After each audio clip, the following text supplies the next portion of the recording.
Alright, check these out, guys. These are the Entity universals for the Traxxas 110 Slash and Stampede. These will go right onto the stubs coming off the differential on my RS10. These will fit the bearings in the knuckle. They'll be a little bit long, a little bit longer. So this way, I guess, you've pretty much officially eliminated dog bones from end to end, which is pretty cool.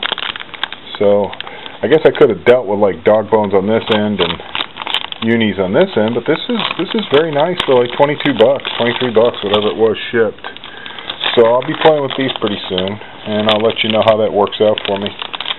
Hey guys, the Endless Mod is continuing here, and this might be of interest to any RS10 XT owner or anybody using those axles for their crawler, trying to figure out what to do to get more steering angle. I just want to go over it real quick. You know, I keep preparing my stuff as it breaks. So anyway, the C broke off, so I ground it flat, made a Lexan plate, through bolted it through the screw bosses, right? Left the other C intact, okay? And it worked great. It's held up great. It seems to be very durable. So I thought, well, you know what?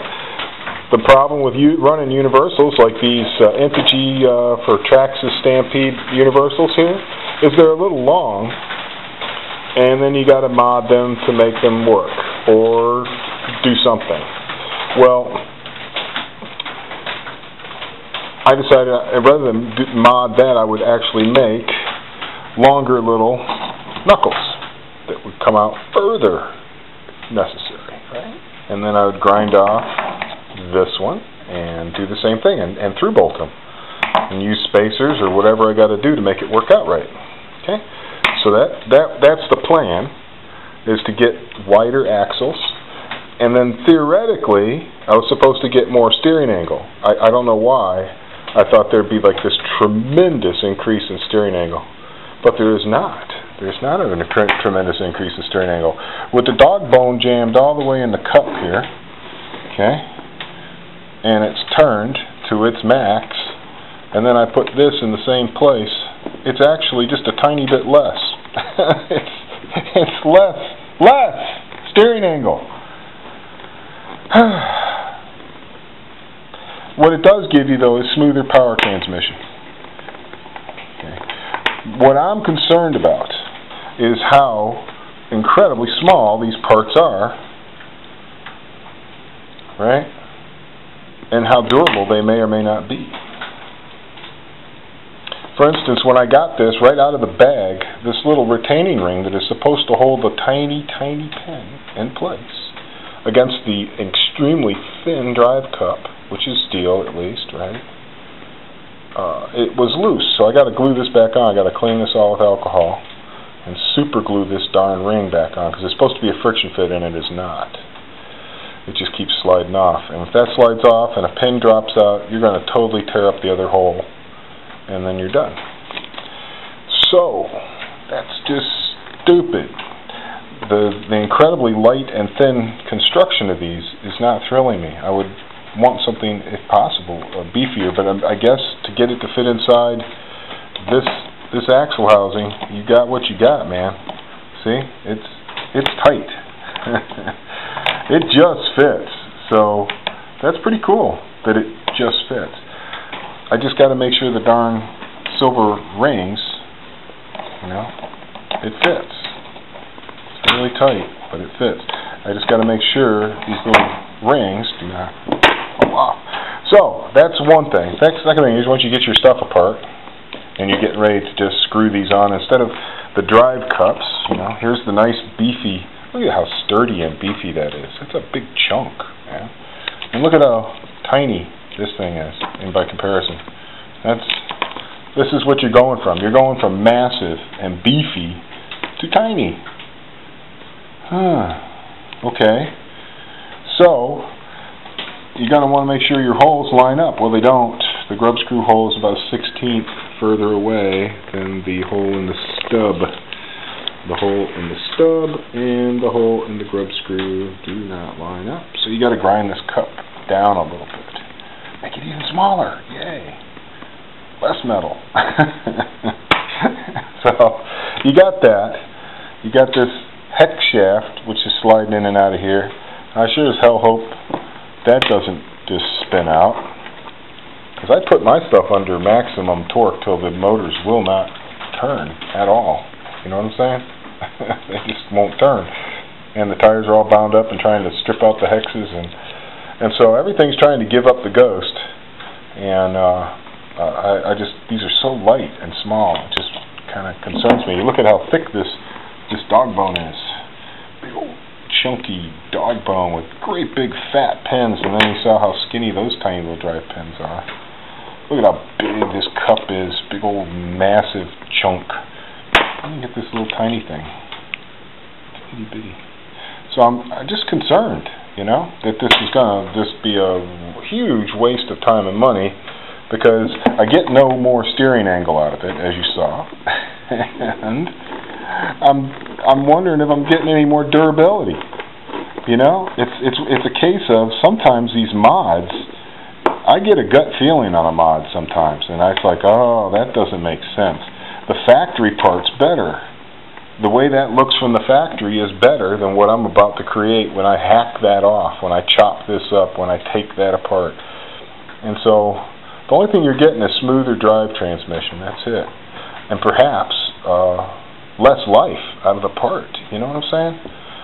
But they're $23.50. That's really what that cost me, and some time. So I'm going to find out, and I will let you know. And I'll tell you guys whether or not this thing works.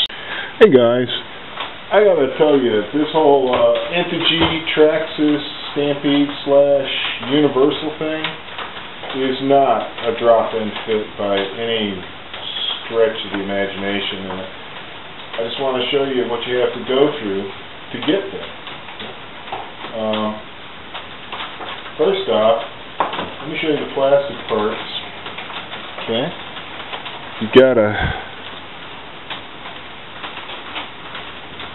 cut or file or whatever works for you this area down in line with the boss, the screw boss. See, it's got to be in plane with it, right? Then you got to do the same on the bottom. Okay, it leaves more axle material, thankfully. Otherwise, you'd just basically be snapping your axles right in half. Because at this point, you've almost cut a line from here to here.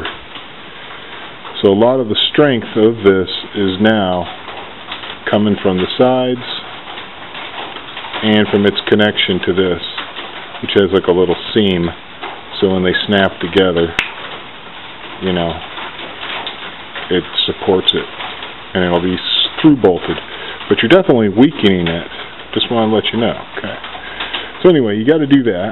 Okay. So that's the plastic parts.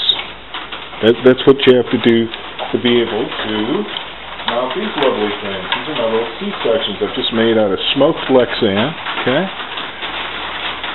These are going to extend the width of the axle about 12 millimeters on each side.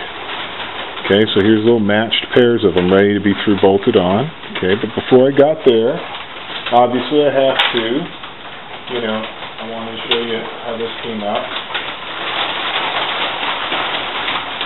Just like I would put roll pins in through the cups, the red cat cups, I used roll pins. I didn't want to use the grub screws.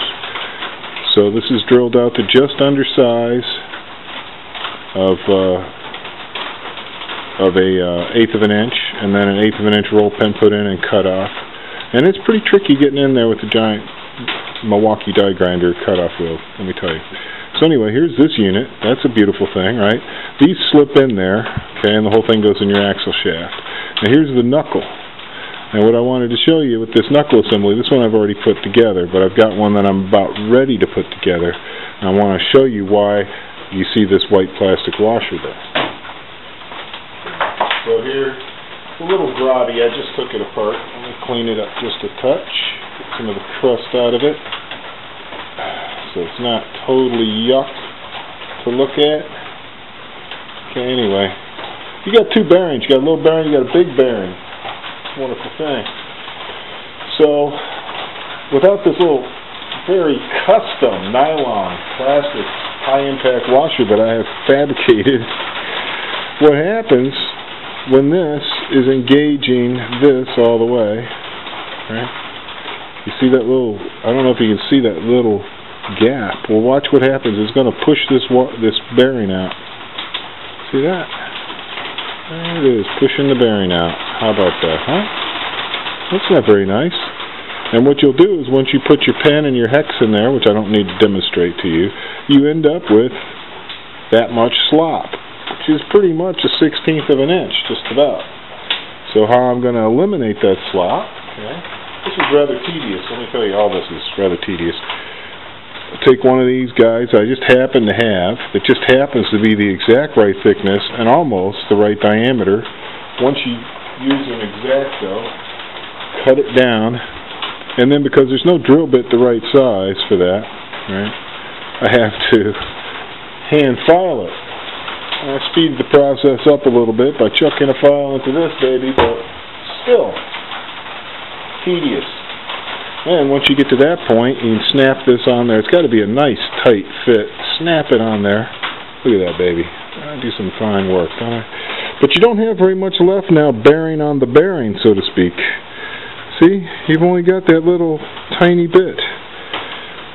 So all the load that should be being distributed into the big bearing, right, it's now just this tiny little rim of it touching it. But the beauty of it is now it lines up perfectly for a pin to slip in there and a hex to go over there. Well, here's your next mod. I think Chop Father was trying to tell me this, but I think I misunderstood him. I thought he meant the actual wheels themselves needed to have a bigger hole. This is a this is a clusterfuck is what this is. This is the stock Red Cat hex that I've actually ground down so that I could use the axle wideners, because the little things on the top of it, now those little things would be very nice because they would engage the plastic wheel better. But anyway, this has got to go over there. Once you put your pen in there, which I don't want to bother with right this minute, I'll drop it on the floor. You got to enlarge this hole. This hole happens to be a very peculiar size. It's just, it's like 2 millimeter or something. It's just not, whatever it is. I don't know what it is. This hole is another thing that you can't make exactly the right size. This is about the closest thing I had, this step bit here. 0.20, that's what I was thinking of. It's a 0.20 hole. And by putting this in the vise and working this by hand, because this is soft aluminum, I was able to get it pretty close. Still not close enough. I had to put a file on it and twist it on the file to get it to work. So you got to still do this, do all of this to get to this point where you now have your hex on a universal. And I'm almost ready to assemble, but I wanted to show you all these mods that I had to do just to be able to do what I knew. I knew there were certain things I was going to have to do, like I would have to make a C-section on the stick. Yes! So I could make tons of the exact same C-sections easily, safely, over and over, using my drill press and router. I knew I was going to have to shave the ends of the plastic. I knew that. I was ready for that. What I didn't think I'd have to do was screw around with these things quite so much.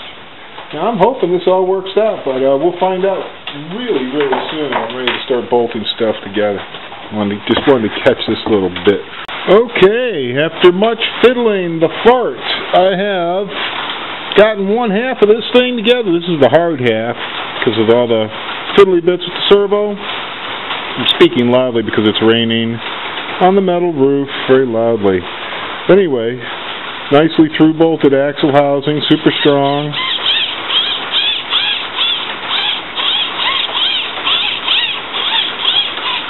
Okay, there's the steering angle you can expect from the mod. That's it. Nothing radical. You're not going to be able to get beyond there. That's it. You're looking at it. It'd be nice if I could get more, but that's it. as much as she goes. That's right to the limits of the universal. So everything works, everything fits. My little C-sections are perfect. Now I can just put the other side together, and that'll be pretty easy. Hey guys, let me give you a little update on this whole idea I had for making the axles wider. And the parts that I could control, like these wonderful little C-sections that I created and through-bolted, and the modding that I did to the axle to make that work, came out perfect. I'm real happy with it. My custom servo mount is super sturdy. Everything is really awesome that I made. Alright, here's a modified Red Cat RS10 front axle. It's been widened 24 millimeters. It's running the same kind of universals you would run in a Traxxas Stampede or Slash 4x4.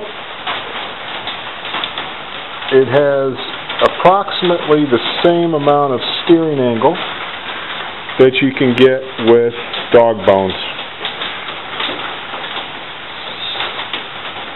even though it's universals. But what you do get is you don't have to worry about the dog bone popping out of the cup and tearing your axle in half. And here's my steering linkage. Let's see how that works. Okay. Custom servo plate, custom C-sections, through-bolted, whole axle is through-bolted. Now it's ready to go back on the cantilever chassis.